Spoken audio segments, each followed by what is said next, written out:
going to sound very strange me saying this, but I've heard what people said about the movie Predators, and I watched it, and honestly, I liked it. The movie had its issues for sure, but it was enjoyable for me. Call me crazy. Anyway, the movie starts out with somebody, the big nose actor guy, same guy I believed who was in King Kong, falling from out of the sky.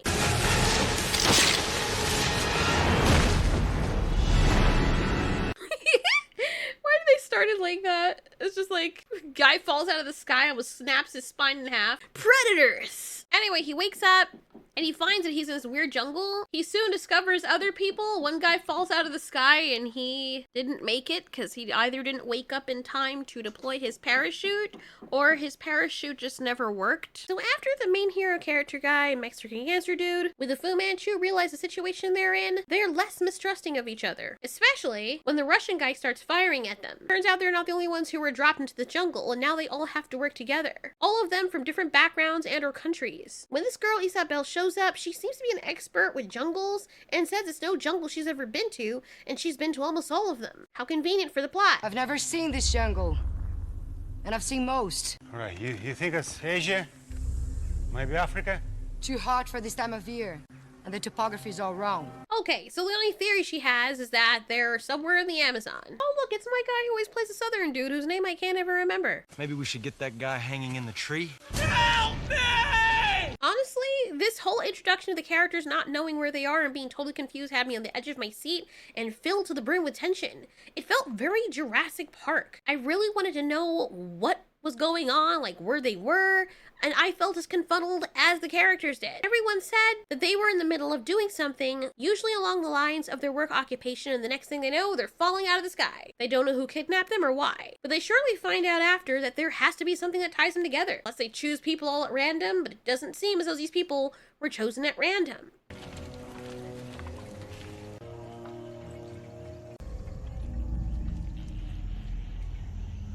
Your ass is awesome. Thirsty.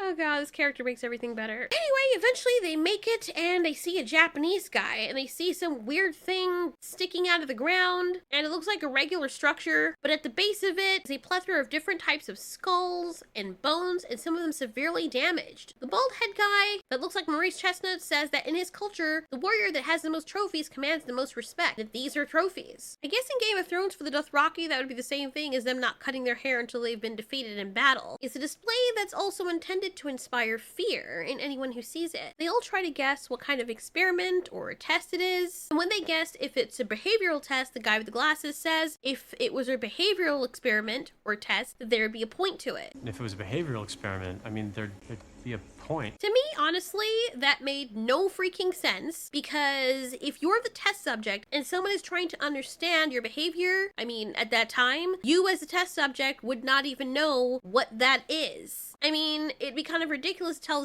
the test subject what you're testing for so that they know how to try and pass the test by altering their behavior. In every behavioral experiment, like the one where they lock people in a room and tell them it's for something completely different and just let them wait there for as long as possible, forcing them to wait just to see how long they can go before going crazy, they didn't tell them, they didn't specifically tell you that it's a behavioral experiment or even what the behavioral experiment is about or that it is a behavioral experiment. People tend to act differently if they know that they're in an experiment or what that experiment is for. So him saying that made absolutely no sense. So main character Mr. Nose seems to assume the leader role and everybody follows him to higher ground. Now while they're en route to high ground, the Russian guy tries to touch a plant and before he does, the glasses guy says that's a bad idea. This is another part for me that made no sense. Archifructus leonogensis is really, really poisonous. Wouldn't take more than one scratch, cause total paralysis.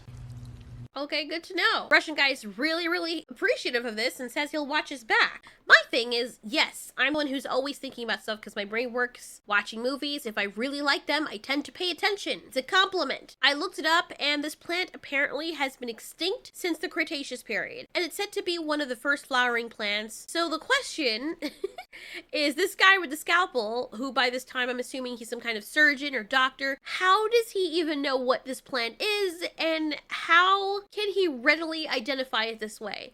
They used the real life plant, you know, in the movie universe, they used one that actually existed. This guy did look it up. So that means that he would know that the plant has been extinct. Question is, why is he not shocked about this? Why is it not worth talking, to the other people about by letting them know, hey, there's a plant here that was said to be extinct for millions and millions of years, right here out in the open in some random jungle. Since that plant was said to exist in China also in the real world, why is he not telling the rest of them that they're probably in China somewhere? That's just the next thing that would be on my list, unless they're taking a real life plant and they're like, let's just make up a whole thing for it and pretend that it exists in real life. But in some altered cut or a deleted scene, the guy mentions that the plant is extinct. So, that would have made a lot more sense. Them being like, yeah, this is pretty weird that they're in the jungle where a plant that's supposed to be extinct for 125 million years ago is right here for some reason, and enough about it, but whatever. This is the time when we learn that everyone was chosen. The main character's name is Royce. He also notices that there is no direction here. He recognizes everybody's occupation. Cochillo is Los Zetas cartel enforcer. Hanzo is a member of the Yakuza gang. Edwin, they weren't so sure about him. It's clear he's some kind of surgeon or doctor. Stans is a San Quentin death row inmate. Spetsnaz, Alpha Group. And that's who Nikolai is. Isabel is an IDF sniper. Everyone here, or all the people who are brought here, are predators themselves. They're lethal in combat. Don't know why the doctor would be here, though. Like, what's wrong with him? Did he kill his patients? RUF.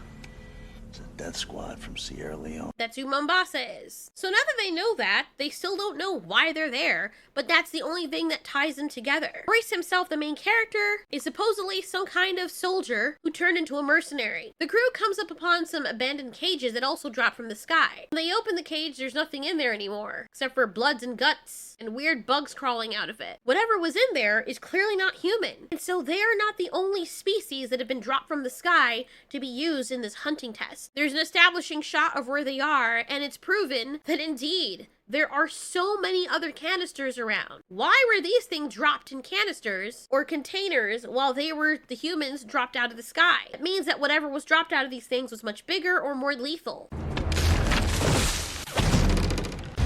I love this segment of the movie because you have no idea what's going to happen. Apparently, whoever is hunting them set these traps, and they narrowly escape with their lives. Royce helps Isabel, and everyone seems to be okay. They found the guy, and they realize that the booby trap was set off by a dead man. Not that he set it off while he was dead, it means that he made his last stand here against whatever was out there. Just count, there's 8 of them. Nikolai takes the guy's book and sees that he is United States Special Forces. And I've noticed that this movie pays a lot of homage to the original Predator movie, which I have watched now. Yes, I feel so happy.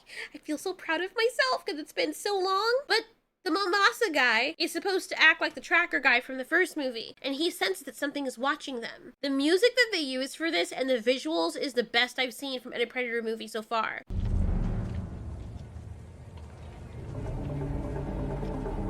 Oh, it's freaking creepy. Nobody's expecting that they're gonna see some invisible thing in the trees, so of course when the girl asks him if he's okay, he says, oh no, yeah, this was nothing.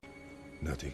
What's wrong with you? This next part for me is my favorite part in the entire movie because it just made things so much better. I could totally see me listening to a creepypasta about this at night. It's amazing, it's surreal, and I can imagine if I am in the shoes of the characters in this movie, how I would feel. Like in awe, but also really like, oh shit, I'm not going home. Could you guess why their faces look like that? Like they're not processing what they're seeing?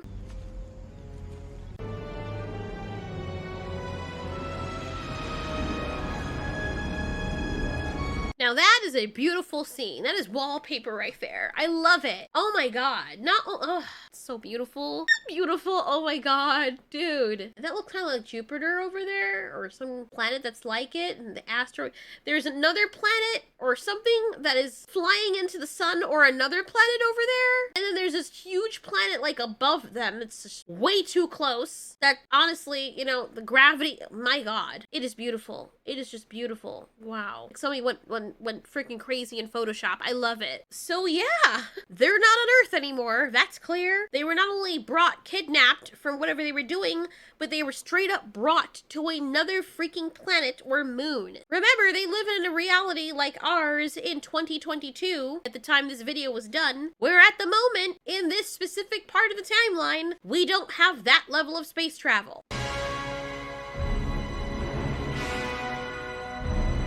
So Roy says they're gonna need a new plan. I want a gun.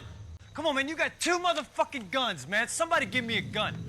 I can't blame him, but he's the only one there who is a freaking inmate, so nobody knows why he was on death row. Well, he might be crazy, and he's already shown to have crazy tendencies, so I can understand why people would be a little bit like, yeah, we don't know if you're gonna stab us in the back and give us to whatever's hunting us. So no, at this point right here, things just start getting better and better.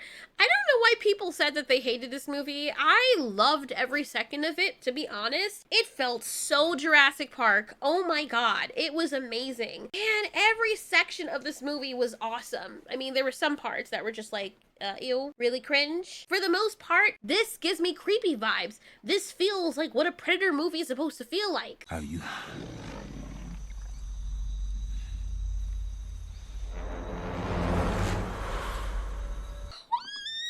Crazy that is. Oh my god.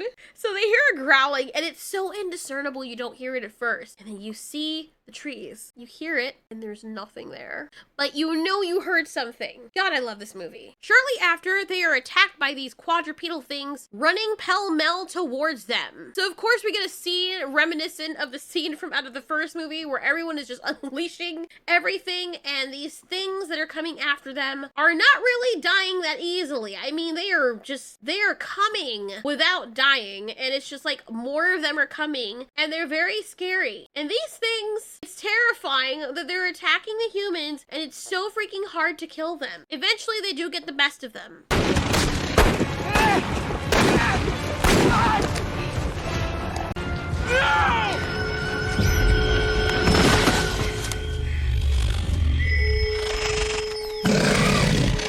So because there was a whistle and those dogs were called off, it stands to reason that there's somebody who owns these creatures, which makes it more terrifying, because then you're thinking, what else do they have up there? What else can they unleash on these people? Royce determines that this is a game preserve. He says that, in case you guys haven't noticed, we just got flushed out, which means that they used up a lot of their ammo. In the back is like, if y'all just gave me a gun, you know. I love his face, it's great. So because all that was happening, none of them realize that our Mexican friend is gone. Like, he's just straight up missing. And they ask where he is. There are only 7 of us. See that right there? See that right? See that right there? That? No way. No. But then, you know, we become friends. We have to depend on each other. I would go and... I'd be the idiot who goes to see if he's okay, because I don't know what's going on with him. Is he injured his leg? And then even if his leg is hurt, how are we going to survive with things coming after us? I'd just put him out of his misery. I'd be like, listen, I'll pet your hair, I'll hug you and sing you a song in Espanol, and then I will put a bullet through your cabeza, all right? That will be it for you, and that is the nicest thing I can do for you, because who's going to be carrying him around on their freaking shoulders while they're trying to survive on this planet? Not us. That is the quickest way for everybody else to die. So how unfortunate is that? But I definitely would not leave him there to suffer.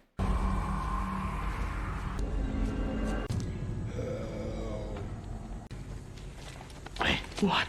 So, oh my god, this movie is so great. Okay, so my thing is, he's really, really still. They either did something to paralyze his whole body or they broke his back. That's what I'm thinking. He clearly is in a situation where he can't move and he needs help, which, like, at that point, he's dead already. He really is. There's nothing you can do for him, especially if you can't move him, and then you're jeopardizing everybody else. It's unfortunate, and people are gonna sit from their chairs and be like, you're mean. How could you say that, bitch? The same people with a loud-ass mouth saying that, how you should go and help them, when they're the first ones who would leave you high and dry, would straight up leave the group to be killed, or straight up sell them out and leave them. So I do not want to hear it. But yes, my ass would kill him first, keep him from suffering. But this guy has the right idea, because he recognizes instantly that it's a trap. It's a trap.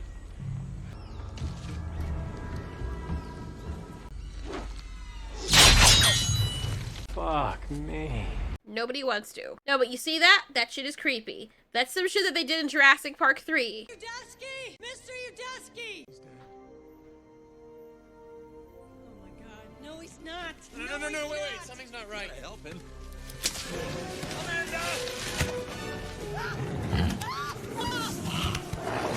See that right there? It's exactly what the same scene has going on. Mr. Udesky is out there, and at least Mr. Udesky was confirmed to be alive. So this guy says all the obvious, and I honestly don't know what his purpose was for saying this. I mean, I guess he's the one to just point out the complete obvious. Making call out for help and set a trap and kill those who come.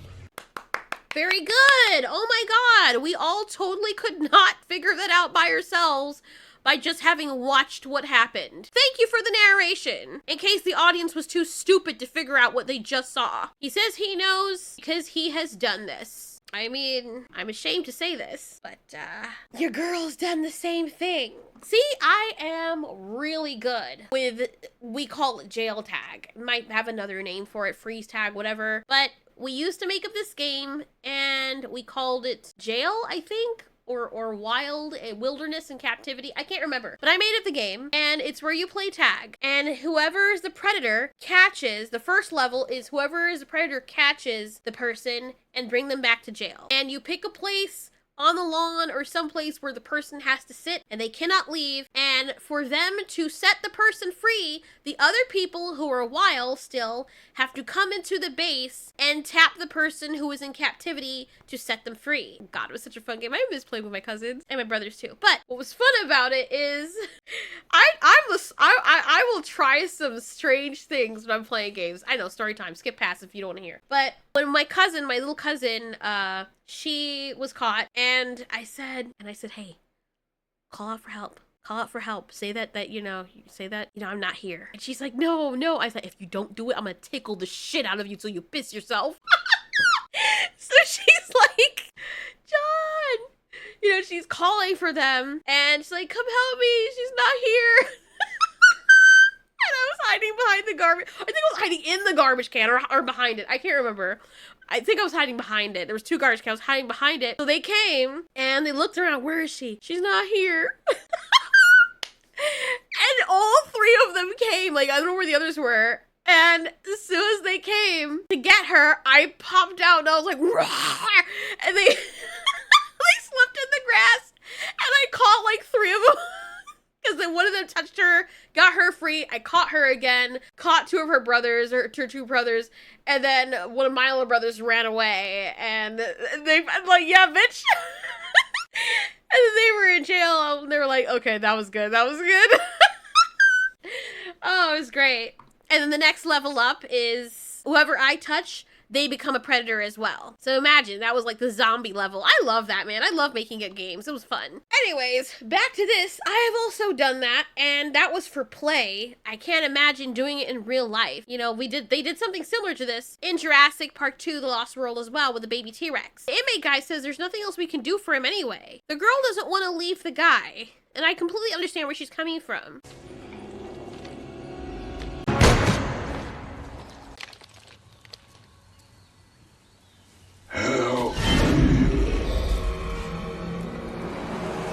See, that part made me shit myself. I was like, oh my God, no. That part right there, that part was good. This movie is so good. Oh my goodness. And then they do a zoom in on the guy's face, and it turns out that the guy was dead the entire time. It wasn't even his voice. And then you're wondering, oh, okay, that wasn't his voice, but that was his voice? So if he was dead the whole time and his voice was speaking, what was mimicking his freaking voice? Remember, these guys have never seen a predator. They don't know what the hell it is. This must be terrifying for them.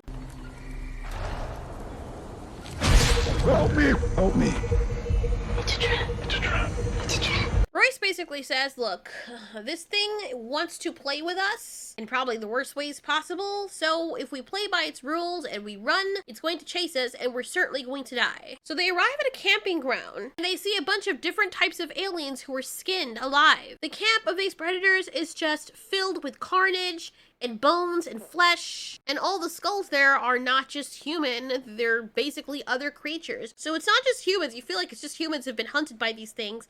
There are even skulls of other types of predators there, as well as humans. and some kind of dinosaur skull. And this made me think, I don't know which animal this is. This straight up looks like some kind of dinosaur. It made me wonder if there is a plant from the Cretaceous period alive on this planet. Is it possible that the predators were on Earth since dinosaur times, and they have taken dinosaurs and brought them to this world to breed them, to hunt them? You know, to let them live, or maybe brought them to another planet, because this could be a planet that they just use for hunting. These are spacefaring creatures, so this planet might not even be their home. It literally could just be a planet where they hunt, and then they go home to their wives and their kids. They come here to get away, like a day out with the boys or something. Totally possible that somewhere else, the Yaojas, or the predators, would breed other creatures that they want to hunt in the future, perfect them until they're perfect killing machines, maybe evolve the T-Rex a few million more years with selective breeding and whatnot, or just, you know, things to pump them up, splicing DNA, which they have been said to do in the lore, in the TV lore as well. And then they basically have dinosaurs that can exist on this planet that they can then hunt and use as trophies, or get their trophies. So this is the actual predator who's usually hunting people. So I love that they did this, because then we're wondering, wait a minute, that's a Yaoja. That's the thing that was hunting humans in the first 2 movies. So if this thing is tied up to a tree as a captive, who tied him up there? Couldn't be a member of his own kind, or maybe it was. Maybe he's a traitor or something. But we've also seen other predator skulls there. So what is happening? Is there something worse than the predator that's hunting him too? Look at that chest gutter. I mean, never mind. Clearly, whoever is hunting these people is a different caliber altogether than this guy who was hunting them in the first 2 movies. The look that that girl gave it makes us think that she knows something that she's not telling everybody else. Oh, shit! At least they do a better job with his mouth looking proper. The group is bombarded and Mombasa is killed. They run away and make their escape from the camp and fall down a waterfall. 42 minutes in, we see who's really hunting them. And it's a bunch of super predators who look like ninjas and do have those little spiky head dogs. Their helmets look badass though. Hopefully the group knows not to follow any beast tracks or alien dogs back to their masters. You set us up! She tells him that he hid and waited for the thing to strike, putting all of them at risk. But for him, it's all about survival. He did what was best to get out of that situation, and for the whole of them anyway. A man is dead because of that. This morning you were ready to kill him. Well, it ain't this goddamn morning, is it? Funny how the death row guy's whole image just changes when he realizes that not only is he facing death, he's facing death via alien. Roy says the guy didn't die in vain, because now they know there's more than one of them. There's several of them out there. We know what to expect. They use projectile and energy-based weapons, and more. Not only that, but they use cloaking. They're bigger, they're stronger. Basically, they're things that we're not supposed to be able to physically beat. Royce bites back at her and is like, why don't you be honest? You know what that thing is. I saw the way you looked at it. Why don't you tell us what it is? Why are you keeping the secret? So she tells them basically everything. Tells them about the first movie with Arnold Schwarzenegger and how it sees an infrared, heat signatures, and he hid and was able to defeat it by covering himself with mud. Looks like Michael Jackson right there. Anyway, she says it hunted and killed the guy's team one by one. So now they know what to expect. Thanks for all the hopelessness, but the great dose of reality. So they all settle down and try to figure out what their next plan is, and honestly, I really love the Southern guy. Oh my god. He makes everything so funny. I know some people are gonna be like in their feelings about this, but calm down, it's just a movie. I'm a girl and I find it funny. But it's just the way he says things. It makes it so much better. You can't even really take him seriously. And we know now why he was on death row, probably, but god, this part was just so comical. You know, man, if we ever make it home, I'm gonna do so much fucking cocaine. I'm gonna rape so many fine bitches. Be like, what time is it? 5 o'clock? Damn. Time to go rape me some fine bitches. Know what I'm saying? Oh, yeah. Oh, man. Oh, God. It's the way he talks about it, like he's just going to have some dinner. Man, I love this guy. Oh, God. Oh, Jesus Christ. Oh man, I don't. What is this actor's name? I never understand his name, but this guy is just like, oh yeah, I know what you mean. Oh god, I love it. Damn, who wrote this script? I'll tell you something, it's way better than that crap that we got with the new Predator movie, the 2018 one that was a dumpster fire. Jesus Christ. 5 o'clock, bitch raping time. Yeah.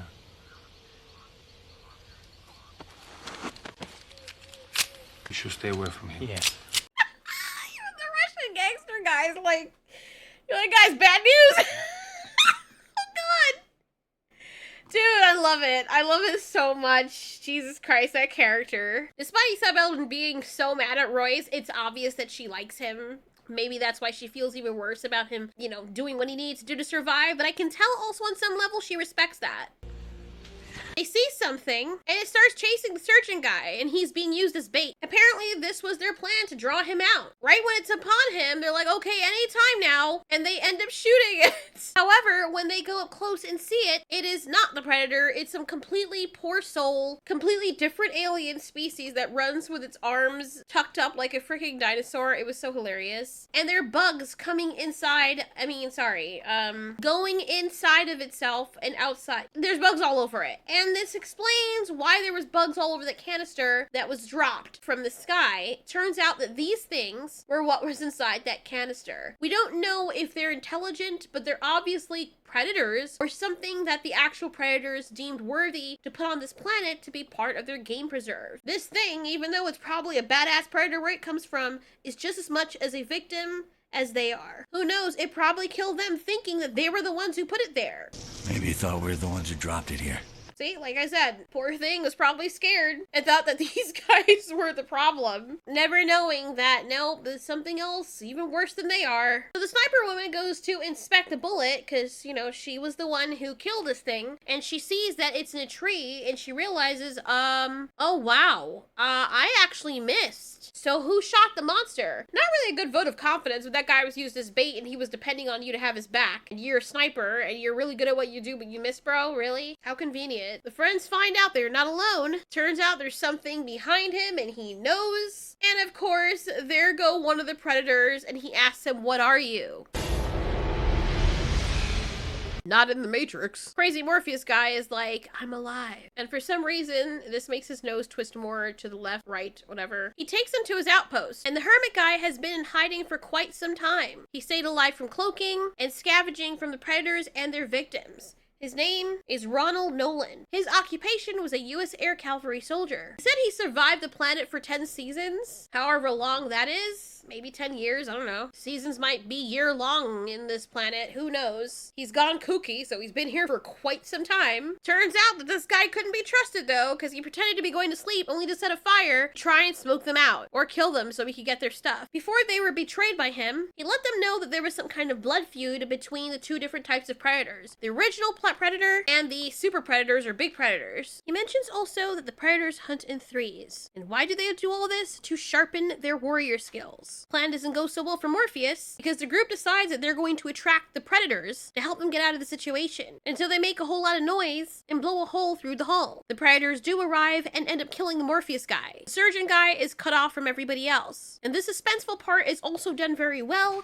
because the predators are using their cloaking thing and you're sorry for them because you know that the predator is somewhere in the distance and they have that whole scene where they throw the light and you expect that you're going to see something until the surgeon guy realizes that there is in fact one of the predators inside that little area with him. He asks the people to help him and the Russian guy wants to and seems to leave him there even though he claimed he had his back. Come to find out later that the Russian guy kept to his word and did have his back. When the Russian guy sacrifices himself, the surgeon guy straight up believes him, which you know what, I can't even totally blame him because the whole reason he went in there in the first place was to help him, but your friend tried to help you to get out of there. You could have helped him too. I feel so bad for Nikolai and he is like the only character I really liked and I was really rooting for him to win and to make it out of there, but of course he dies. However, he goes down like a boss and he detonates the predator and himself. We fucking killed it! As the predator is about to kill the rest of the group, after shooting our southern guy, the southern guy jumps on his back and starts stabbing the shit out of him. Man, he redeemed himself totally, because he went down like a boss. He's badly injured, but he still ends up laughing at the Predator, and the Predator knows exactly what this laughing means. And he freaking rips his spine out and his head along with it. It's not funny, I don't know why I'm laughing. It's just the way he does it. It's just like freaking Legos. Not Legos. It's not exactly what I'm looking for. Anyway, moving on. The idea that the humans now have is to free the Predator, the original Predator that they found at the campsite, and use him to pilot one of the bigger Predator ships to help them get them off the planet. The Yakuza guy decides to stay back, just like the tracker guy from the first movie. They're taking a lot of beats from the first movie, and he honestly puts up a very good fight. He takes off his shirt just like the tracker guy did in the first movie, and having taken the sword that he got from the Morpheus dude, both of them have a grueling battle, but it ends in both of them dying. The surgeon guy's foot is caught in a trap, and Royce wants to leave him. He's slowing everyone down. Royce goes ahead, and he talks to the Yautja. He's like, dude, we want the same thing, man. We want to take our asses off this planet and go back home to the honeys, if you know what I mean. So Royce cuts him down. He's like, bitch, don't you try saving me. God damn it, who do you think you are? But thanks. He knows they need each other, and he's like, you know what? One thing I can give the Predators is that, at least the original ones, they seem to honor when someone saves their life or tries to help them. Even if they would have hunted you otherwise. They'd be like, all right, I guess I won't hunt you right now because you actually helped me, so whatever. And I think that's why I also liked AVP. As corny as it was, there's something kind of cool about a human being working alongside one of the Yautjas because they both have a common enemy. Even though, I guess that common enemy is something they'd want to fight alone to test their merit. So Isabel stays back with the surgeon. As a result, they are both caught in an electric trap, and they are dragged by one of the super predators and thrown into a hole. Oh no, two predators are gonna fight! I'm actually rooting for the original Predator. And it's like, oh snap, I really love this part. Like, there's very seldom parts in this movie where I'm not enjoying myself or I'm not excited at what I'm seeing. This is something I was excited to see because it's not something I've seen before. Unfortunately, our original Predator is bested. Look at me, bitch! Those guys look horrifying. Oh my god, they look even worse. Man, I don't know which one's worse. But their mouth looks better. He's got a great mouth. Yeah, it's over for our Predator. Right here, I feel so bad for him. Look at his face. Like, he's beaten and he realizes that he's beaten. Your mouth shouldn't look like a snatch. Maybe if your mouth wasn't such a pussy, you would be winning more battles against these guys. But who knows? This is when it's revealed that the surgeon guy's like, you know, you shouldn't have saved me. Because now is the time, while we're in this pit and we're about to die, that I'm going to reveal that I'm a fucking serial killer. Now we know why he was chosen. How convenient. It won't.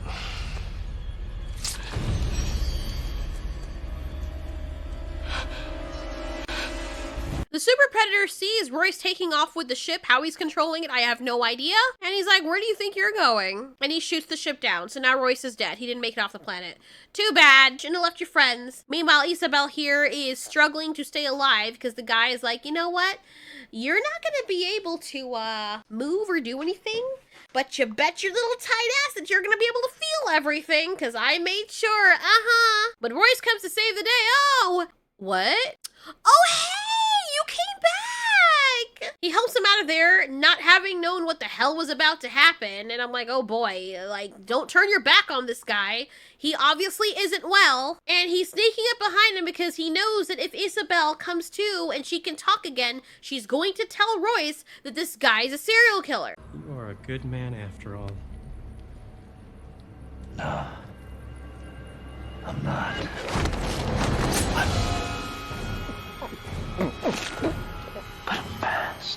But I'm fast. Edwin is still alive, and Royce uses him as bait. He's like, I'm not gonna kill you, but he will. Strapping Edwin with grenades, he's like, no, I'm one of you! And then he blasts the Predator smithereens. Only the Predator is still alive, but knocked a little loose. Oh, and then this guy is covered in, oh god. Let me tell you something, you got nothing on Arnold, just saying. When did he have the time? When did he have the time to cover himself in mud or yogurt or baby food or whatever that is?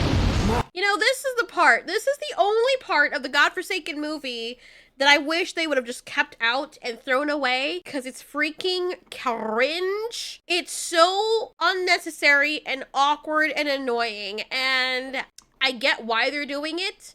I just don't understand why they chose to do it in this movie. It just does not work. There was no build up to this. It's just awkward. It's just awkward, Dave. Do it now, kill me! There was no reward. There was no lead up to that. It was freaking awkward. It had no zest to it. This wasn't a payoff. It doesn't make any sense for it to be in the movie.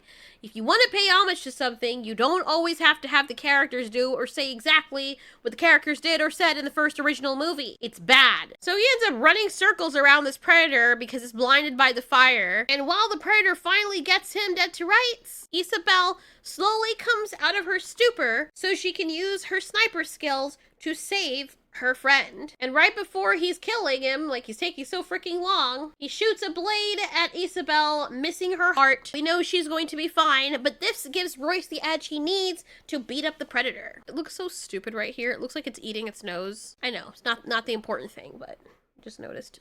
Get it? Noticed? I'm sorry.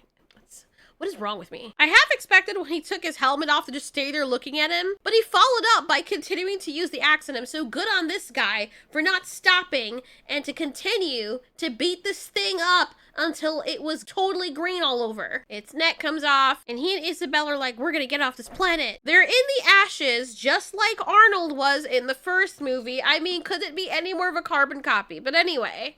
Instead of rescue planes, they see more parachutes of more people falling to the planet. So now they're going to be the people stuck here, having survived the first season, and there's like no reward for that whatsoever.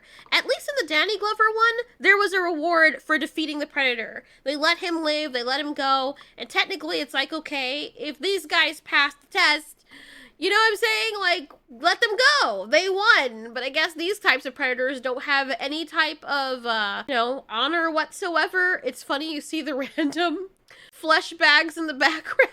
So these guys walk away, and that's the end of the movie. They're still stuck on that planet because, even if they find their way to a spaceship, how are they going to control it? And even if they can control it, how are they going to read the controls? And even if they can read the controls, how the hell are they going to be able to map everything out and learn how to get to Earth? Like, you can go on a ship or an airplane, and you can see all the weird doohickey buttons everywhere, and one says altitude check, one says something else, and you can understand the language, but you don't know what the hell they mean. It's like, dude, okay, red button that says push. For what though? What does it mean? Push, what happens when you push though? This was an amazing movie. I thoroughly enjoyed it. It's the kind of movie that I would definitely watch again.